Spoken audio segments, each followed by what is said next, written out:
ঢাকা দক্ষিণ বিএনপি জিন্দাবাদ জিন্দাবাদ জিন্দাবাদ জিন্দাবাদ ঢাকা দক্ষিণ বিএনপি ঢাকা দক্ষিণ বিএনপি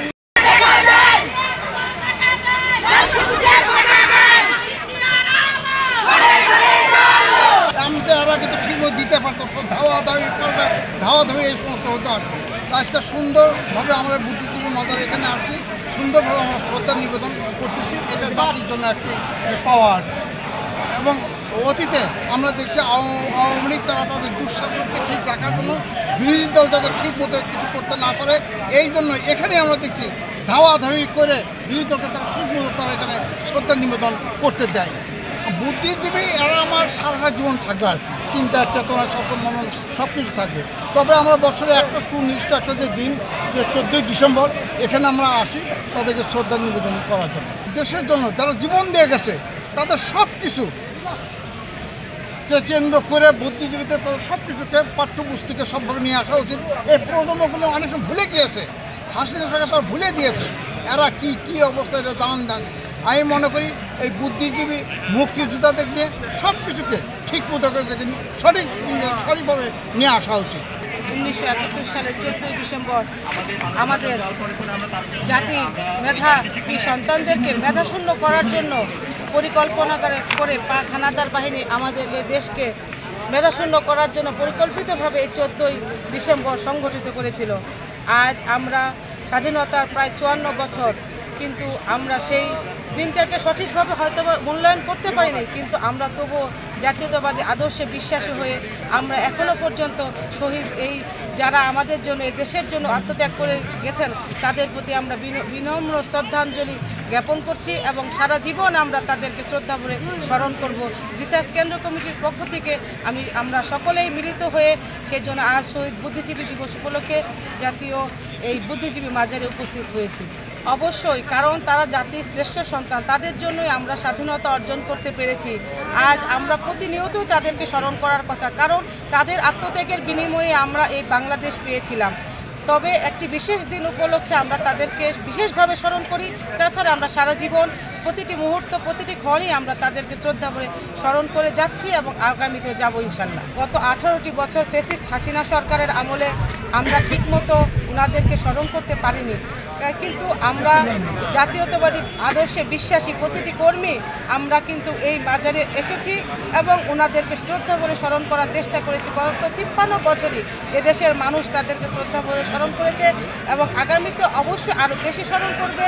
এবং আমরা এই জিয়া সাংস্কৃতিক সংগঠন জিসাসের পক্ষ থেকে আমরা অঙ্গীকার করতেছি যে আগামীতে আমরা এই সরকার যে এবং সামনে আমাদের যে সরকারই আসবে সেই সরকার আমরা শ্রদ্ধা করে জাতিকে স্মরণ করব এবং এই 14ই ডিসেম্বরকে জাতীয়ভাবে আমরা আরও সঠিকভাবে পালন করার চেষ্টা করব। এই যে আজকে যে শহীদ বুদ্ধিজীবী আমরা ওনাদের মেধা দিয়া ওনাদের বুদ্ধি দিয়া সারা বাংলাদেশের জনগণকে জাগ্রত করে যুদ্ধে অংশগ্রহণ করে এই পাকিস্তানি হানাদারদের হারিয়েছি এবং এই শহীদ বুদ্ধিজীবী যারা ছিলেন ওনাদেরকে হত্যা করে পুরো বাংলাদেশের জাতিকে একটা ধ্বংসের দিকে নিয়ে যাওয়ার জন্য যে অপচেষ্টা করছে, সেখান থেকে এই বুদ্ধিজীবীদের জন্যই এই জাতি জয়লাভ করেছে তাদের বুদ্ধির কারণে। এই জন্য তাদেরকে হত্যা করা হয়েছে। এটা অত্যন্ত ন্যাক্কারজনক এবং বাংলাদেশ এটা কালো দিবস হিসেবে পালন করে এখনও আজও। বাঙালির জাতি এটা আমরণ পর্যন্ত এটা মনে রাখবে এবং ওনাদের এখানে আসবে, স্মরণ করবে। এই কারণে আমরা আজকে এখানে এসেছি। শুধু আজকে না, সব সময় আমরা এখানে আসি, প্রতিটা দিবসে আমরা অন্তর থেকে পালন করি, কারণ আমরা এদেশের স্বাধীনতার বুদ্ধি দিয়ে নিজামের জনগণকে মুক্তি করেছে পাকিস্তান হানাদার বাহিনী থেকে। শহীদ মিনার যখন তৈরি হয় স্বাধীনতার পরে, তখন বিভিন্ন স্থান থেকে শহীদদের হার সংগ্রহ, শহীদ বুদ্ধিজীবীদের হার সংগ্রহ করে, শহীদদের হার সংগ্রহ করে এই শহীদ বেদির উত্তর এবং দক্ষিণ পাশে এই দুই পাশে তাদেরকে দাফন করা হয় এবং একটা জানাজাও হয়। কিন্তু এখন এখানে এই দুই পাশে যে সিঁড়ি দেওয়া হয়েছে, মানুষ এটার উপর দিয়ে হাঁটাচলা করে, এটা শহীদদের অবমাননা। তাই আমি আশা করব এই জিনিসটা পূর্বের অবস্থায় ফিরিয়ে নেওয়া হোক। সিঁড়ি সরাইয়া ওই দুব্বা গাছ লাগানো ছিল সেই পূর্বের অবস্থায় ফিরে আনা হোক। এবং শহীদদের মর্যাদা অক্ষুণ্ণ রাখা হবে।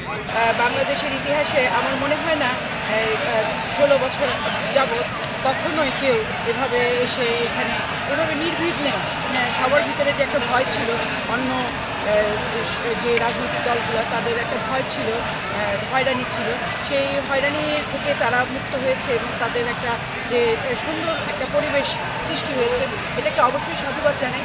আমি যেমন গত 10 ডিসেম্বর মায়ের ডাক একটা যে ছিল সালোয়ারটিতে বিরাট একটা আয়োজন ছিল, সেখানে দেখেছি আমার ছেলের বয়সী যারা তারা বৈষম্য বিরোধী আন্দোলনে কারো হাত নেই পা নেই, যেটা ইচ্ছা বলে গেল, মানে এইটা আমাকে খুব মর্মাহত করেছে। পাশাপাশি আরও একটা জিনিস মর্মাহত করেছে, সেটা হলো আমি এক বাবার সাথে বসেছিলাম যার ছেলেকে গুম করা হয়েছে, সানির আব্বা। আমি তাকে দেখেছি যে তিনি নাকি মানে এখনও তার ছেলেকে খুঁজছেন। আমি একটা প্রসঙ্গের কারণে আমি কীভাবে যেন আমার মুখ দিয়ে বের হয়ে গেল যে আপনার ছেলে মারা গেছে কবে। তিনি কিন্তু সে কথাটা স্বীকার করেনি, বলেন না আমার ছেলে তো মারা যায়নি, আমার ছেলে আসবে। তার ভিতরে যে এই বৃদ্ধ বয়স 80 বছরের একজন বয়স্ক, হ্যাঁ, তার ভিতরে যে একটা মানে ইচ্ছা বা মানে কী বলে মনের যে আবেগ, তিনি কথা বলতে বলতে কেঁদে দিলেন, এগুলা যে ঘটনাগুলো খুবই নেকটারজনক। আর তার পাশাপাশি আমরা যে হৃদয় পতাকা নিয়ে কাজ করছি, আমরা চাইব যে বিভিন্নভাবে আমরা যে প্রচারণা করছি আমাদের এই ন্যায্য দাবি অবশ্যই এটা পূরণ হোক এবং আগামী বছর 2025-এর 2 মার্চের আগে আমরা চাইব এটা যেন অবশ্যই এটা রাষ্ট্রীয় দাবি হিসেবে বা রাষ্ট্রীয় দিবস হিসেবে এটা পালন করা হয়। আপনাদের মাধ্যমে আমি জানাতে চাচ্ছি যে 2 মার্চ 1971 সালে যে ঘটনাটা হয়েছিল, ঐতিহাসিক ঘটনা, যেটা অনেক দুঃসাহসিকতার সাথে করেছে তখন পাকিস্তান মাটিতে আসম আব্দুর রব আমাদের জননেতা, উনি দুঃসাহসিকতার সাথে যে কাজটা করেছেন এটাকে সম্মান দিয়ে ওনার জীবদ্দশায় উনি জীবিতকালে যেন এটাকে প্রতিষ্ঠিত করা হয়। দুদিন পরেই মহান বিজয় দিবস। প্রথমেই যাদের জন্য পেয়েছি লাল সবুজের এই বাংলাদেশ, সকল শহীদ বীর মুক্তিযোদ্ধা এবং আজকের এই দিনে 1971 সালে যারা আমাদের শহীদ বুদ্ধিজীবী, যাদেরকে নৃশংসভাবে হত্যা করে আমাদের বাংলাদেশের মেধাশূন্য করার জন্য, নেতৃত্ব শূন্য করার জন্য হত্যা করেছিল, সকল বুদ্ধিজীবীদের প্রতি গভীর শ্রদ্ধা নিবেদন করছি। আসলে আজকে 16 বছর পর মুক্ত পরিবেশে আজকে আমরা বাতাস নিতে পারছি, আল্লাহ শুকরিয়া আদায় করছি প্রথমে, আলহামদুলিল্লাহ। আজকে আমি বলতে চাই গত বছরও এই দিনে এখানে আমরা আসতে পারিনি, আমাদেরকে আসতে দেয়া হয়নি। আপনারা জানেন যে প্রতি বছরই বিরোধী দলের নেতা কর্মীদেরকে গুম করা হতো, যা মতের বাইরে গেলে সে যদি সরকারি দলই করতো, অর্থাৎ ছাত্রলীগ বা আওয়ামী লীগও করতো বা স্বেচ্ছাসেবক লীগ করতো, তারাও কিন্তু এই বর্তমান তৎকালীন বিরোধী দলের তাদের মতের একটু বাইরে গেলে তাদেরকেও গুম করেছে। যেমন মোয়াজ্জেম হোসেন তপুর নামে রমনা থানা ছাত্রলীগের সভাপতি, তাকেও গুম করেছিল। তার মা সালেহা বেগম কাঁদতে কাঁদতে আজও অন্ধ হয়ে গেছে। সেই কুষ্টিয়া জেলা স্বেচ্ছাসেবক লীগের সাধারণ সম্পাদক সবুজ, তাকেও গুম করা হয়েছিল। আপনারা জানেন আজও এম ইলিয়াস আলী, চৌধুরী আলম, সাজুদুল ইসলাম সুমন ফেরিনি। আপনারা গত 10ই ডিসেম্বর আন্তর্জাতিক মানবাধিকার দিবসে আপনারা দেখেছেন কিভাবে সারা বাংলাদেশের হাজার হাজার নির্যাতিত নিপীড়িত মানুষের সেই অংশগ্রহণ, স্বতঃস্ফূর্ত অংশগ্রহণ, কারো হাত ছিল না, কারো পা ছিল না, কারো চোখ ছিল না, তারা সেখানে প্রতিবাদ করেছে। আজকে আমরা এই শহীদ বুদ্ধিজীবীর ব্যক্তিতে এই 16 বছর পরে এই মুক্ত পরিবেশে আসতে পেরে আমরা সত্যি আনন্দিত। তবে আমরা এখনও মনে করি দেশে একটি রাষ্ট্রীয় এবং আন্তর্জাতিক ষড়যন্ত্র চক্রান্ত চলছে। এখনও ফ্যাসিবাদের দোসররা এই বাংলাদেশের এই শহীদ আবু সাইদ, শহীদ মুগ্ধের রক্তের উপরে দাঁড়িয়ে যে বাংলাদেশ, সেই বাংলাদেশের স্বস্তির নিঃশ্বাস যে নেবে, সেই নিঃশ্বাস নেওয়ার জন্য নানাভাবে বাধাগ্রস্ত করছে। আমরা প্রত্যাশা করছি অন্তর্বর্তীকালীন সরকারের প্রধান উপদেষ্টার কাছে অচিরেই এই দোসরদেরকে উপড়ে ফেলবে। আমরা চাই প্রতি বছর 2রা মার্চ যে বাংলাদেশের স্বাধীনতার পতাকা উত্তোলন করা হয়েছিল সেটি জাতীয়ভাবে, বর্তমানে আপনারা জানেন যে পাঠ্যপুস্তকে শহীদ রাষ্ট্রপতি জিয়াউর রহমান যিনি স্বাধীনতার ঘোষণা দিয়েছিলেন এটি আসছে।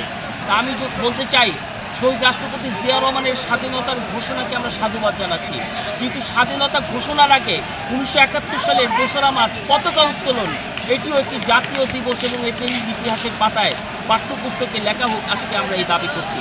এবং আমি পরিশেষে একটি কথা বলেই শেষ করব।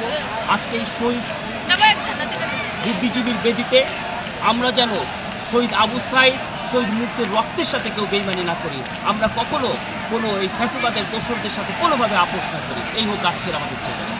আজকে তো মনে হচ্ছে যে বাংলাদেশ হানাদার মুক্ত, আরেকবার হানাদার মুক্ত হয়েছে। আমরা গত সরকারের বলে আওয়ামী হানাদারদের জন্য আমরা এইভাবে খোলামেলা কোথাও যেতে পারি না। আমরা মনে হয়েছে বাংলাদেশের সবথেকে বড় চোর আমরা পালায় বেড়াইতে হইতো। যাই হোক, আমি যেটা বলতে চাচ্ছি যে চলমান সময় এই পালিয়ে যাওয়া শেখ হাসিনা খুনি সরকারের প্রধান, সে ভারতে বসে বিভিন্ন প্রভাকাণ্ডা ছড়াচ্ছে। ভারতের সরকারকে ব্যবহার করে, মোদী সরকারকে ব্যবহার করে বাংলাদেশ অস্থিতিশীল করার জন্য সে পায়তারা করছে। আপনারা জানেন যে কিছুদিন আগে পৃথিবীর বিরল ঘটনা হচ্ছে স্বাধীনতার পূর্বে স্বাধীনতার পতাকা উত্তোলন, আর সেটা বাংলাদেশে হয়েছে 1971 সালের 2রা মার্চ।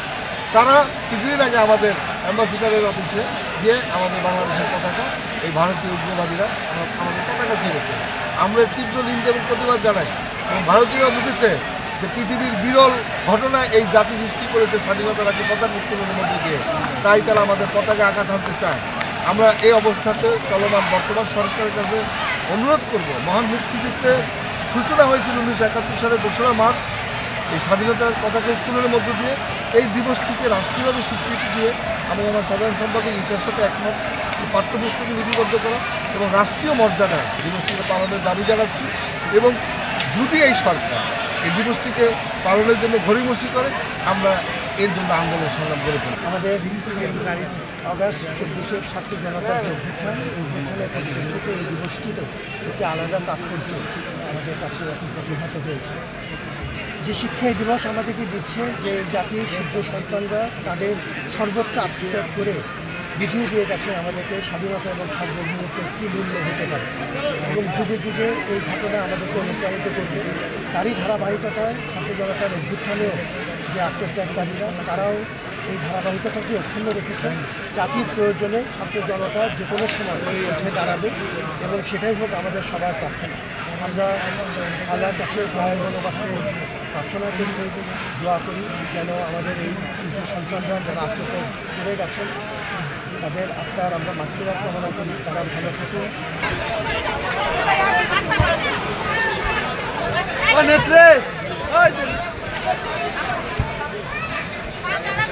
এমন দেবেন না পরে।